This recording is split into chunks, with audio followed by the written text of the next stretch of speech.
রাজসভা শুরু হতেই রাজ্যতীষী বলেন, রাজামশাই, আমি গণনা করে যা দেখলাম আপনার এখন সময়টা তেমন খারাপ যাবে না। রাজামশাই, কিন্তু উত্তর দিক থেকে একটা খবর আসতে পারে। রাজামশাই বলে, আবার উত্তর দিক থেকে কি খবর আসবে? বলতে বলতে প্রহরী এসে বলে, রাজামশাই, নবাব বার্তা পাঠিয়েছেন। রাজামশাই শুনেই তো আবার ঠকঠক করে কাঁপতে থাকে যে আবার কি বার্তা পাঠালো নবাব।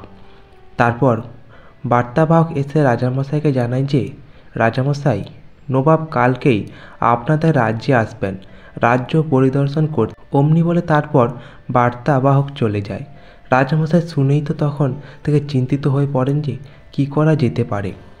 হঠাৎ করে নবাব আগের থেকে কিছু না জানিয়ে বলে হঠাৎ করে পৌঁছে যাচ্ছে, তাহলে কি করা যেতে পারে? সবার সকালে এদিকে তো পুরো নগরটা চারিদিকে আবর্জনা নোংরা সব চতুর্দিকে ভরে রয়েছে। এখন কি করি? মন্ত্রীমশাই বলে, রাজামশাই, আমি আছি তো, আমি ঠিক লক্ষ্য নজর রেখে দেব।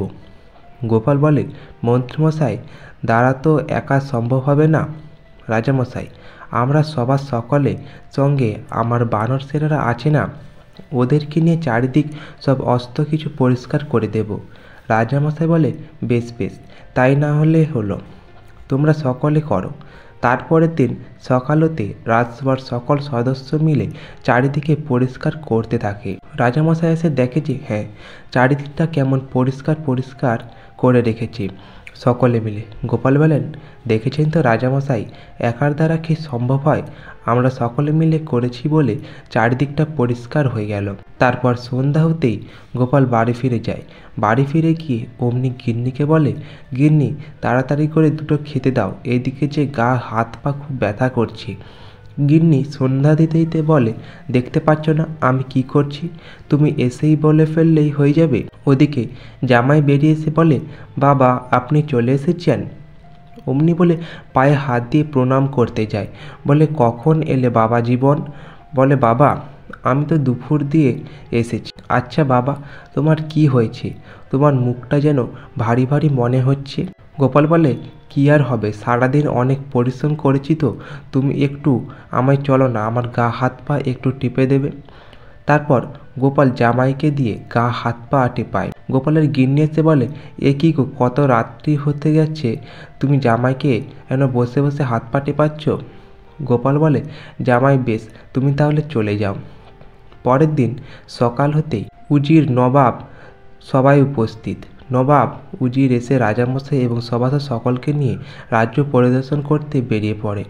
ওদিকে সভাসদ সকলে বলে, তাহলে নবাব, আমাদের রাজ্য পরিষ্কার দেখতে পাচ্ছেন তো? আর কোনো ত্রুটি বিচ্যুতি নেই তো? উজির বলে, এখনও সমস্ত কিছু দেখা হয়নি, এখন অপেক্ষা করো তোমরা। এই বলে নদীর ধারে সকলে মিলে যায়। নদীর পাড়ে যেতেই অমনি নবাব বলে, এ কি রাজা কৃষ্ণচন্দ্র, নদীর পাড়ে পাথরগুলো পড়ে রয়েছে কেন? রাজামশাই বলেন, নবাব, যখন নদীতে বান আসে তখন ওই পাথরগুলোতে বাঁধ বেঁধে দেওয়া হয় যাতে নদীর জল রাজ্যে না প্রবেশ করতে পারে। তারপর অমনি সঙ্গে সঙ্গে উজির বলে, নবাব, হচ্ছে তো আমাদেরও পাথর। ওদিকে গোপাল বলে, পাথরের থেকে জানেন কি বুদ্ধি বেশি ভারী? কথা শুনে অমনি নবাব তো রেগে কর। নবাব বলে, কি রাজা কৃষ্ণচন্দ্র, গোপাল আর জামাই মিলে আমার সাথে তুলনা করছে? অত বড় স্পর্ধা! দেখি তো তোমার বুদ্ধির জোর বেশি না আমার মতো পাথরের ভার বেশি?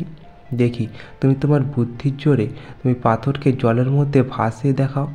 গোপাল বলে, বেশ বেশ, আমি অবশ্যই পাথরকে জলে ভাসিয়ে দেখাবো। তারপর রাজামশাই বলে, এ কি গো করছো গোপাল, কেন এরূপ ধরনের কাজ করছো? রাজামশাই সভাসদ সকলেই তো চিন্তিত হয়ে পড়ে। বলতে বলতে ওদিকে সন্ধ্যা ঘুরে যায়, সকলেই ফিরে চলে যায় যে যার আশ্রয়স্থলে। ওদিকে রাজামশাই সারা রাত না ঘুমিয়ে বসে থাকে। রানীমা বলে, একদম চিন্তা করবেন না, গোপাল আছে না, গোপাল দেখবে ঠিক তোমাকে জয়ী করে দেবে। রাজামশাই বলে, রানী, তুমি ঠিক বলেছ তো? রানীমা বলে, আমি বলছি তো, তুমি দেখো। পরের দিন সকাল হতে নদীর পাড়ে সকলে এসে উপস্থিত। নবাব তখন বলে, কি গোপাল, দেখাও তাহলে তোমার পাথর কি করে জলে ভাসে। গোপাল বলে, এই তো দেখাচ্ছি এক্ষুনি। তারপর গোপাল একটা পাথরকে গড়িয়ে নিয়ে নিচে নামায়, সঙ্গে ওর জামাও নেমে পড়ে। এমনকি মন্ত্রী আর উজির বলতে থাকে যে মনে হয় ওটা পাথর না।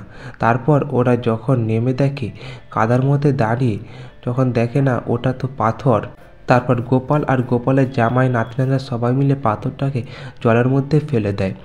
যখন দেখে হ্যাঁ পাথরটা তো ভাসছে, নবাব উজির সবার সকলে রাজামশাই সবাই জিজ্ঞেস করে, এ কি গোপাল, পাথরটা তো সত্যি ভাসছে, এ কী করে সম্ভব হলো? গোপাল বলে, বলেছিলাম না নবাব, রাজামশাইয়ের বুদ্ধির কাছে আর পারি ভারী, পাথরও হার মেনে যাবে। বলে, কি করে সম্ভব হলো গোপাল, তুমি একটু বলো। গোপাল বলে, জামাই তুমি একটু বলে দাও দেখিনি। জামাই তখন বলে, দেখুন রাজামশাই আর নবাব, নদীতে তো এখন জল কম রয়েছে, তাই পাথরটা তো নিচে লেগে রয়েছে, আর উপরের দিকটা তো জলের উপরে দেখা যাচ্ছে, তাই মনে হচ্ছে যে পাথরটা ভেসে রয়েছে। বলে, সত্যিই গোপাল, তোমার এত বুদ্ধি, তোমার বুদ্ধির কাছে আমরা আবার হার মানলাম। তারপর সকলে মিলে গোপালের জয় জয়কার করতে থাকে। আজ এই পর্যন্ত। গল্পটি ভালো লাগলে অবশ্যই চ্যানেলটি সাবস্ক্রাইব করে দেবেন এরকম আরও কিছু গল্প পাওয়ার জন্য।